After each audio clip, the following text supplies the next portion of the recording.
Graças a Pai, gente.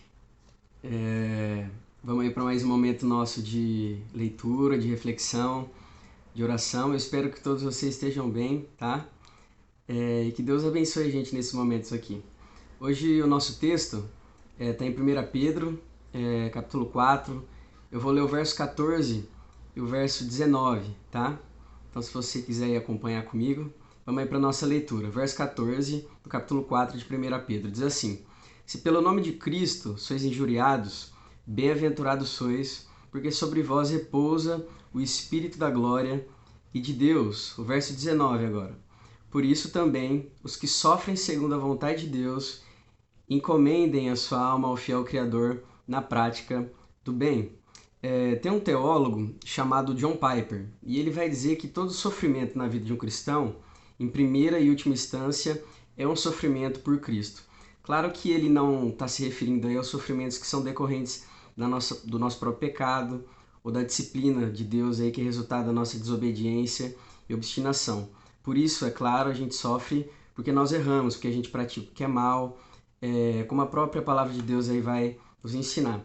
Antes, o que o Piper quer dizer é que quando a gente assume a Cristo, a vida de Jesus, nós passamos a sofrer com serenidade, de boa consciência, com singeleza de coração e submissão ao Senhor, com espírito de confiança e fé, e às vezes até de satisfação, né? De gratidão, de contentamento, como a Bíblia também nos mostra várias vezes aí, nos casos aí dos servos de Deus fiéis que assumiam o sofrimento por Cristo. É nesse sentido que esse texto aqui de Pedro vai trabalhar o sofrimento. O contexto da carta é de perseguição decorrente da fé e por isso esses irmãos aqui eles estavam sofrendo, tá? Pedro queria consolar eles, mostrando que o sofrimento é uma espécie de provação que busca um fim, tem um objetivo. Calamidades ou sofrimento, eles testam o caráter e a qualidade da nossa fé. É uma provação num duplo sentido. A devoção de alguém, ela pode ser medida através da sua disposição para sofrer e para sacrificar-se aí por algo, né? E também para separar aqueles que são de verdade daqueles que são de mentira. Então tem um efeito duplo, né? A provação e o sofrimento aí na vida de um cristão. Pedro também vai dizer que o sofrimento e a perseguição é uma forma de nós nos identificarmos com Cristo. Quando alguém tem que sofrer e sacrificar por seu cristianismo, é que essa pessoa está transitando pelo caminho que Jesus, o seu próprio mestre, aí já seguiu. Está compartilhando a cruz que Jesus já carregou, né? É uma forma de identificação com Jesus. E para um servo fiel, não tem nada mais honroso do que isso, né? Que você ter coisas em comum com o seu Senhor. Logo no verso 14, que é a nossa maior ênfase, a palavra vai nos mostrar como os sofrimentos por Jesus é o caminho à glória. Sofrimento por Jesus não tem apenas a ver com perdas temporais, mas ainda ela tem a ver com ganhos atemporais, né, que saem para fora do tempo e benefícios aí que não se acabam, pois são eternos. A cruz de Cristo é o caminho à coroa, à ascensão. Foi assim com Jesus. Por isso o texto vai dizer, são bem-aventurados os que sofrem. O próprio Jesus Cristo, depois que atravessou aí toda a prova e toda a dificuldade, foi recompensado por isso. O texto de Hebreus vai falar isso para nós, e a mesma coisa vai acontecer com a gente. Jesus mesmo vai ser aquele que, depois da gente ter se mantido fiel a Ele, Ele vai nos coroar e nos recompensar. O texto diz, repousa o Espírito da glória. Os judeus, eles tinham um conceito do que eles chamavam de Shekinah, tá? Se refere ao luminoso resplendor da própria presença de Deus. Esse é um conceito ao qual o Antigo Testamento recorre aí várias vezes. Êxodo 16, 7, Moisés ele vai dizer, e pela manhã vereis a glória do Senhor.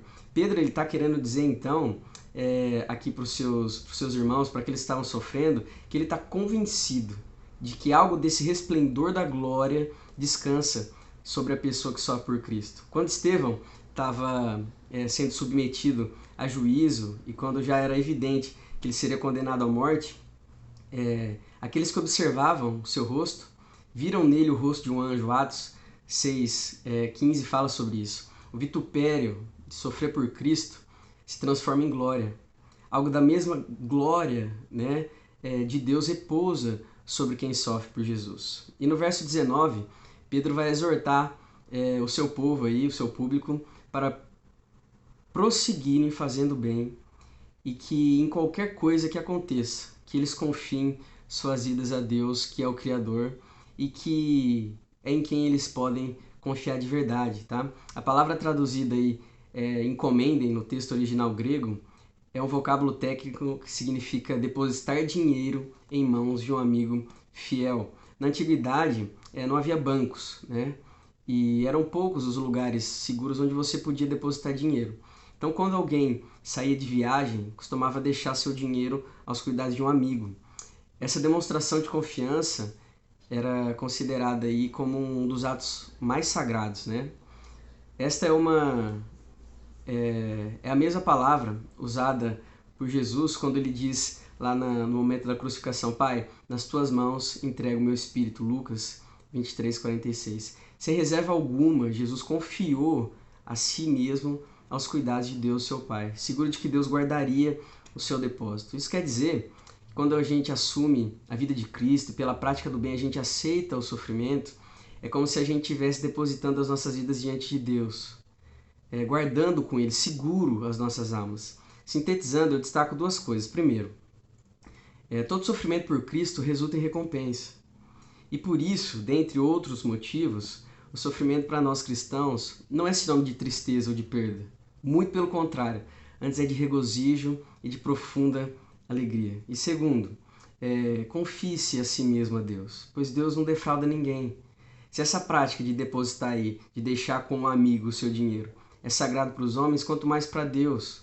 Quando você faz isso, deposita sua vida a Deus, você sinaliza sua confiança nele, e com certeza ele não vai te decepcionar, tá? Esse antigo conselho é ainda muito saudável. Mesmo em meio às dificuldades, confie em Deus e continue fazendo bem. Amém? Vamos orar. Pai, nós queremos te agradecer porque o Senhor tem nos sustentado e a gente está tendo aqui a oportunidade, ó Deus, de mais uma vez refletir na sua palavra, aprender um pouquinho mais sobre a Escritura, que é tão rica, ó Deus, é tão poderosa, é tão virtuosa, ó Deus, e opera nas nossas vidas para o bem, nos aperfeiçoando, nos ensinando sobre a vida, sobre verdades espirituais, sobre aquilo, ó Deus, que é tão importante, sobre o nosso relacionamento com o Senhor. Obrigado pela lição que a gente aprendeu hoje. A gente sabe que nós somos acometidos de todo tipo de mal e a gente sofre aqui nessa vida, principalmente quando a gente assume viver como luz em minhas trevas, como ovelhas, ó Deus, no meio de lobos, um mundo tão hostil para aquele que assume a sua vida. Então, dá graça para nós, Senhor. Ajuda a gente a suportar os nossos sofrimentos, e assim como a gente aprendeu hoje nessa reflexão, que a gente sofra com serenidade, encomendando a nossa alma a Deus, sem jamais, ó Deus, deixar de praticar o bem. E que assim a gente tenha profunda alegria e confiança de que o Senhor é aquele que vai nos recompensar, que é aquele que vai nos encaminhar, ó Deus, à glória eterna, que o Senhor mesmo há de compartilhar com aqueles que são seus, aos servos bons e fiéis. A gente agradece por isso, em nome de Jesus. Amém. Amém. Amém, meus irmãos. A gente se vê na próxima. Deus abençoe.